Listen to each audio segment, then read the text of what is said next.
महाभारत में इन 6 चीजों को बताया गया है। जीवन का सुख बहुत कम लोगों को मिलते हैं। ये महाभारत के उद्योग पर्व में महात्मा विदुर ने 6 तरह के सुखों के बारे में बताया है। महात्मा विदुर मनुष्य जीवन के बारे में बताते हैं कि बहुत ही कम लोगों को जीवन पूरी तरह सुखी होता है। हर इंसान के जीवन में किसी न किसी तरह की कमी जरूर होती है। इन 6 सुखों में धन और निरोगी शरीर के अलावा 4 अन्य चीजें भी शामिल हैं।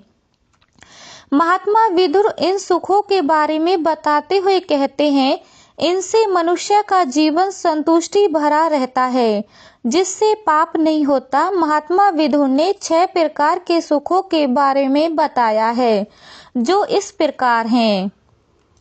धन। सुखी जीवन के लिए धन का होना बहुत आवश्यक है। बिना धन के न सम्मान मिलता है, न ही यश। वृद्धा अवस्था में धन ही सबसे बड़ा सहारा होता है। जीवन में धन की आवश्यकता सबसे अधिक बुढ़ापे में ही होती है। निरोगी शरीर। जीवन में सदैव सुखी रहने के लिए शरीर का तंदुरुस्ती होना बहुत जरूरी है। अगर शरीर में कोई रोग होगा तो आप ना ठीक से खा सकते हैं, ना पी सकते हैं। ऐसी अवस्था में आप जीवन के अनेक सुखों से वंचित रह सकते हैं। सुंदर पत्नी, वह भी मीठा बोलने वाली। महाभारत में महात्मा विदुर ने सुंदर पत्नी को तीसरा और यदि वह मीठा बोलने वाली हो तो उसे जीवन का चौथा सुख बताया है। यह इसलिए कि पत्नी सुंदर होगी तो आपका मन बाहर की ओर नहीं भटकेगा। इस स्थिति में किए जाने वाले पापों से आप बच जाएंगे। सुंदर पत्नी यदि मीठा बोलने वाली हो तो सोने पर सुहागा हो सकता है। पुत्र का आज्ञाकारी होना। वर्तमान समय में सबसे बड़ी समस्या ही संतान को लेकर है। संतान यदि गलत रास्ते पर निकल जाए तो माता पिता को ही इसके लिए दोषी माना जाता है।